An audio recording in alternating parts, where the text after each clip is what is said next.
Today we're going to be talking about structures of your skull and how knowing about them can help get rid of headaches. I know it's not Halloween, but I wanted to start off today showing you the human skull. If you've never seen a human skull, it's actually incredibly fascinating, incredibly intricate. This one's about 80 or 90 years old, was a gift from one of our wonderful trainers. And what I want to point out to you today, to give you some ideas about how to help with recurrent headaches or recurrent head pain, particularly stuff that you've already had, maybe you've seen your doctor for and you know that nothing bad's going on, but you just have muscle tension headaches or migraines or things that bother you. We're really interested in different areas of your skull called sutures. Now, sutures are where two different bones come together. Basically, it's like a joint in the skull. In most adults, these are quite hardened. They form together. There's a lot of speculation about do they move, how much they move, do they stay open throughout the lifespan. But ultimately what we're learning as science continually changes is that whether or not these bones in the skull actually move very much doesn't matter, because these areas still have neural innervation, which means that nerves are actually supplying these areas to give information about this tissue back to the brain. Now, why this is really important is whenever we dig into the neurology of the head, what we see is that your brain has coverings, all right, like a blanket. And these blankets are really thin. They're called meninges. And the meninges actually send nerve fibers through the skull, and these fibers will innervate. They'll actually supply the ligaments that lay in between the joints in the skull. Why that's really cool to know is that those nerves have a lot of what are called nociceptive nerve endings in them. Nociceptors are the type of nerve endings that signal threat that eventually your brain will consider as pain. So what we're learning basically in all this is that these areas in your skull have the possibility to create headaches or create head pain or jaw pain or face pain. So what I wanted to do today is just show you how to find a couple of these guys on your own head and take you through a couple of exercises that you can start to do throughout the day that may reduce a lot of head and neck tension or even help you get rid of headaches. So to start, what we're going to realize is that we have skin covering this skull, so we have to find a couple of these structures. So what I want you to start off with is I'm going to have you put your hands on each side of your head, and you're going to rub up and down, all right, just up and down. And usually what you'll find is kind of a ridge, all right?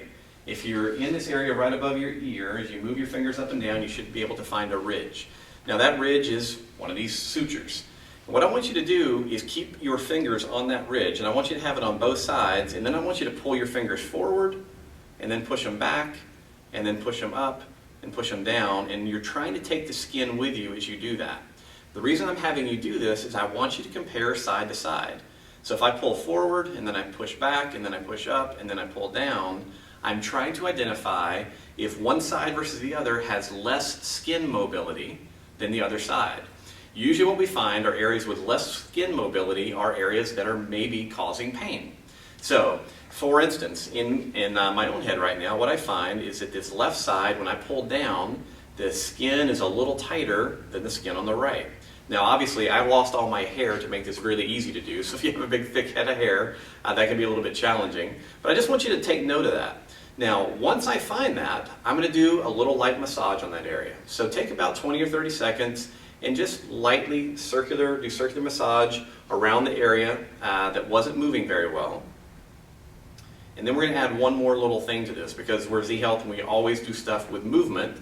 Once we've warmed that area up a little bit, I'm going to now pull the skin down. Again, I'm pulling in the direction that was most sticky for me, and I'm going to hold that down.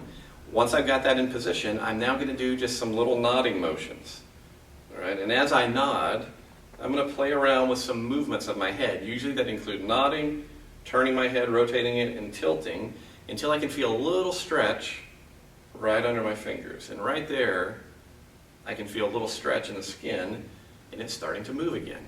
So I want you to do that 3 or 4 times, and like I said, you're going to have to play with this a little bit. Your motions are typically going to be nodding, tilting, and turning away from the side that you're doing the stretch on. And once you've done that 3 or 4 times, I want you to now come back and test again. See if it feels a little bit more similar to the other side. If so, good job. You've now set in motion, hopefully, a little physiologic cascade that will start to reduce neck tension for you, reduce head pain for you, and often even reduce eye tension throughout the day. Now, you can do that here. You can do that on top of the head. It's the same process. If you look at our skull, you can see we've got this nice little strange-looking joint here at the top. It's called the sagittal suture. And you can find that one by running your fingers across the top of your head until you find a ridge. And then you do the same process. You just pull the skin right and left, forward and back. Again, just looking for the areas that have the most stickiness, and then you try to make them a little less sticky. So the 3 areas that I typically recommend that people start with are the first ones that we did on the side of the head, and then the top of the head, and then finally the back of the head. So if you look here, you can see this is called the occiput, and we have this big line, a big suture that runs all the way across the back of the head. So the way that I find that one is I put my hands on top of my head and then I run them backward along my skull toward the back of my neck. And you're going to find a big ridge right about there. Once again, I'm going to do the same process where I pull the skin up, pull it down, pull it right, or pull it forward and pull it back. Again, just looking for or comparing side to side to try and identify areas that are sticky. So that's the whole idea. If you find areas that are a little sticky and that you respond well to, try doing these little exercises with a light massage and then some movement 3 or 4 times a day. Can make a huge difference in keeping you out of pain. So if you have any questions about this one, let me know.